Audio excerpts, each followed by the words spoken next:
Dear students, स्वागत है आप सभी का केसर की कक्षा में। और आज मैं आपके सामने लेकर आई हूँ विलोपन विधि यानी एलिमिनेशन मेथड।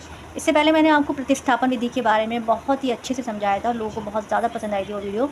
तो आज मैं आपके लिए विलोपन विधि के बारे में यानी एलिमिनेशन मेथड के बारे में लेकर आई हूँ। ये कक्षा 10th क्लास की आपकी अपनी बुक NCERT में से ही लिया गया है और आपको बोर्ड एग्जाम के लिए जो भी क्वेश्चंस करवाए जाते हैं वो आपकी अपनी NCERT की बुक में से ही करवाए जाते हैं। आउट ऑफ बुक में से नहीं करवाया जाता है, क्योंकि जो पेपर जो होता है वो NCERT की बुक में से ही आता है। तो चलिए देर न करते हुए इस वीडियो को स्टार्ट करते हैं और लाते हैं अपने पूरे नंबर। तो सबसे पहले बच्चों हमें ये जान लेना चाहिए कि विलोपन का मतलब क्या होता है। विलोपन का मतलब होता है विलुप्त कर देना या गायब कर देना, यानी उसको बदल देना। ठीक है, तो चलिए समझते हैं विलोपन विधि में क्या करना होता है। प्यारे बच्चों, विलोपन विधि में ना हमें किसी एक पद या एक टर्म को कैंसिल करना होता है। किसी भी एक पद को या एक टर्म को हमें कैंसिल कर देना होता है और एक को लेना होता है। अब इसमें दो वेरिएबल दे रखे हैं, एक x के फॉर्म में दे रखा है, एक y के फॉर्म में दे रखा है। दो वेरिएबल दे रखे हैं ना, तो हमें क्या करना होगा, किसी एक पद को हम कैंसिल कर देंगे और एक को हम लेंगे। ठीक है जी। अब इनमें से एक जो वेरिएबल होता है ना, एक की वैल्यू जो ना सेम होनी चाहिए। लेट सपोज अगर ऊपर 3x है तो नीचे भी 3x होना चाहिए। अगर मैं मान लो मैं 4y को कैंसिल करके मैं 3x वाला पद ले लूँ, टर्म ले लूँ, तो ऊपर अगर 3x है तो नीचे भी 3x होना चाहिए। तो सबसे पहले मैं सबसे पहले इसको मान लूँगी समीकरण 1। ठीक है, अब मैं बताती हूँ क्या करना है। इसको मान लेंगे हम समीकरण 2। मैंने आपको क्या बोला कि ऊपर वाले पद और नीचे वाला पद सेम होना चाहिए, लेकिन सेम तो नहीं है। अब सेम करने के लिए हम क्या करेंगे कि नीचे वाली संख्या की ऊपर वाली संख्या से मल्टीप्लाई कर देंगे और ऊपर वाली संख्या की नीचे वाले से मल्टीप्लाई कर देंगे। जैसे कि 2x है ना, ये 2 की हमने इससे मल्टीप्लाई कर दी। समीकरण 1 से हमने इसको मल्टीप्लाई कर दिया 2 को, और समीकरण 2 को हमने किससे कर दिया, 3 से कर दिया। ठीक है जी। अब हमें क्या करना है, 2 को अगर मैं 3 से मल्टीप्लाई करूँगी, गुणा करूँगी, तो कितना आ जाएगा, 2 3 कितना होता है, 2 3 होता है हमारे पास 6, है ना। x इसके साथ है तो x इसके साथ ऐसे ही लग जाएगा, प्लस है तो प्लस। 2 4 कितना होता है, 2 4 होता है हमारे पास 8y, बराबर है तो बराबर। 2 10 कितना होता है, 2 10 होता है हमारे पास 20। ये हो गई हमारे पास समीकरण, ये तीसरी तैयार है ना, पहली दूसरी तीसरी। अब हमें क्या करना है, फिर इसके साथ ये मल्टीप्लाई करनी है कि 3 को अगर 2 से मल्टीप्लाई करूँगी तो 3 2 कितना होता है, 3 2 होता है हमारे पास 6x। x इसके साथ में तो x इसके साथ में आ गया, माइनस है तो माइनस। 3 को 2 से करूँगी तो 3 2 कितना होता है, 6y, है ना। y इसके साथ है तो y इसके साथ लग गया, बराबर है तो बराबर। 3 2 कितना होता है, 3 2 होता है हमारे पास 6। अब देखो प्यारे बच्चों, अब इसमें ना जो वैल्यूज़ हैं वो दोनों सेम दिख रही हैं, सेम दिख रही है ना। हमने क्या करा था, नीचे वाले को ऊपर से मल्टीप्लाई कर दिया था, ऊपर वाले को नीचे से मल्टीप्लाई कर दिया था। तो यही तो हमें लेकर आना था और ये हमारे पास आ गई है। तो इसको हम समीकरण किसका नाम दे देंगे, समीकरण इसको 4 का नाम दे देंगे, नहीं चौथे समीकरण का नाम दे देंगे। अब प्यारे बच्चों, हमें उसी तरीके से लिखना है जिस प्रकार से हम बोर्ड एग्जाम में लिखते हैं, क्योंकि क्या होता है कि जब हमारा लिखने का तरीका होता है ना अच्छा होता है तो एग्जामिनर हमें फुल टू मार्क्स देता है, यानी बटे नंबर देता है। तो हम उसी प्रकार से लिखेंगे जिस तरीके से एग्जामिनर हमें 5/5 नंबर दें और हमारे एक भी नंबर ना काटे। तो हम क्या लिखेंगे, समीकरण 3 में से समीकरण 4 को घटाने पर, यानी समीकरण 3 है ना, इसको समीकरण 4 को घटाने पर। पहले हम यहाँ पे इसको लिखना पड़ेगा हमें, यहाँ पे हम लिखेंगे यहाँ पे समीकरण 3 में से समीकरण 4 को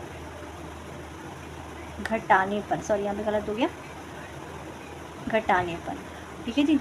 अब समीकरण 3 कौन सी है, इस पर समीकरण 3 को हम यहाँ पे लिख लेते हैं। तो कितनी है, 6x प्लस का 8y इजिकल टू 20, है ना। घटाना क्या है, समीकरण चौथी घटानी है, तो चौथे समीकरण को इसके नीचे लिख देंगे। क्या आएगा, 6x माइनस का 6y इजिकल टू 6। ठीक है, अब इसके नीचे कर देंगे हम लाइन ड्रॉ, क्योंकि हमें काटना है। जब हमें काटना होता है तो हमें इसके निशानों को भी बदलना होता है। हमें ये पता है कि जो प्लस में होते हैं वो माइनस में हो जाते हैं और जो माइनस में होते हैं वो प्लस में हो जाते हैं। तो जिसके आगे कोई निशान नहीं होता उसके आगे प्लस का निशान होता है, लेकिन हमें क्या करना है, इसको निशानों को बदलना है। तो क्या कर देंगे, इसको माइनस कर देंगे। यहाँ पे माइनस है तो इसको प्लस कर देंगे, यहाँ पे प्लस है तो क्या कर देंगे, इसको माइनस कर देंगे। अब क्या करना है, हम इसको काटना है। तो प्लस के 6x में से माइनस के 6x जाएंगे, संख्या हमारी सेम है तो क्या हो जाएंगे, वो कट जाएंगे आपस में। क्या आएगा, यहाँ पे 0 आएगा, कुछ भी नहीं आएगा ना, 0 आएगा। अब क्या करना है प्यारे बच्चों, अब हमें करना है प्लस के 8y में से प्लस के 6y को जोड़ना है। देखो प्लस प्लस इसके निशान बदल के प्लस हो गया था ना, अब यानी कि प्लस का 6y हो गया। तो प्लस प्लस क्या होते हैं, प्लस प्लस प्लस ही होते हैं हमारे पास। 8 और 6 कितने होते हैं, तो 8 और 6 होते हैं हमारे 14, यानी 14y हो जाएंगे ना, बराबर है तो बराबर। 20 में से 6 को घटाएंगे तो कितना आ जाएगा, 20 में से 6 को घटाएंगे तो हमारे पास बचेंगे ये 14, 14 बचेंगे ना। अब प्यारे बच्चों, हमें क्या करना है कि y की आप क्या करेंगे, तो y को तो उधर रख देंगे, ये जो 14 है ना, ये जो y के साथ जो 14 लगा हुआ है इसको उसके बट्टे में ले जाएंगे। ठीक है जी, कट जाएगा, ये कौन से टेबल से जाएगा, 14 1 जा 14 और 14 1 जा 14, तो कितना आया, 1 आया, 1 आएगा ना। तो y का मान क्या निकल के आ गया, y का मान निकल के आ गया हमारे पास 1 आ गया ना y का मान निकल के। अब प्यारे बच्चों हमें क्या करना है, हम इस y का जो मान हमारे पास निकल कर आया है ना, अब इसे उठा के हम समीकरण 1 या 2 में से किसी में भी रख देंगे। जब हम y का मान समीकरण 1 या 2 में से किसी में भी रख देंगे तो हमारा क्या हो जाएगा, हमारे पास x की वैल्यू निकल जाएगी, सिंपल, ये तो हमें करना है। तो y का मान जो निकल कर आया है ना, इसको हम समीकरण 1 में उठा के रख देंगे। तो हमें लिखेंगे यहाँ पे वही लिखने का तरीका मैंने बताया था, कैसे लिखना है, y का मान, y की वैल्यू या मान, y का मान समीकरण 1 में रखने पर।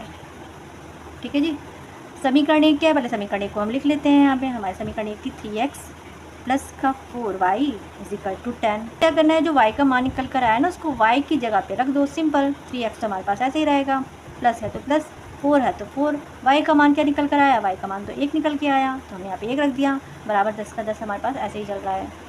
अब प्यारे बच्चों हमें क्या करना है, बस कुछ नहीं करना, इनको ऐड कर देना है, जो जो घट रहा है इसे काट देना है, जो मल्टीप्लाई हो इसे मल्टीप्लाई कर देना है। 4 1 जा कितना होता है, 4 1 जा होता है हमारे पास 4, 4 एकम 4 होता है ना, बराबर का 10 हमारे पास ऐसे ही रहेगा। अब प्यारे बच्चों हमें ये करना है कि संख्या को एक तरफ कर देना है और जो हमारे पास अल्फ़ाबेटिकल वर्ड के साथ जो जुड़े हुए नंबर है ना उनको एक जगह कर देना है। 3x तो हमारे पास ऐसे ही रहेगा, बराबर है तो बराबर, 10 है तो 10, प्लस का 4 बराबर की उधर जाके क्या हो जाएगा, माइनस का 4 हो जाएगा, माइनस का 4 हो जाएगा ना, बराबर के उधर जाके निशान बदल चेंज हो गया, प्लस तो माइनस हो गया। अब क्या करना है बच्चों, 3x तो हमारे पास ऐसे ही है, देखो दिख रहा है आपको, 3x तो हमारे पास ऐसे ही है, 10 में से 4 को लेस करेंगे तो कितना बचेगा, 6 बचेगा, है ना। x का मान हमें निकालना है, तो क्या है, 6 तो हमारे पास ये है ही, 3 इसके अपॉन में चला जाएगा यानी बट्टे में चला जाएगा, तो कट जाएगा। ये किसके पार्ट से जा रहा है, हमें पता है ये तो 3 के पार्ट से पूरा जा रहा है, तो उसको काट देंगे। 3 एकम 3 और 3 दूनी कितना होता है, 3 दूनी होता है हमारे पास 6, तो x का मान कितना निकल के आ गया प्यारे बच्चों, x का मान आ गया हमारे पास 2 निकल के। प्यारे बच्चों यही हमारा राइट आंसर है।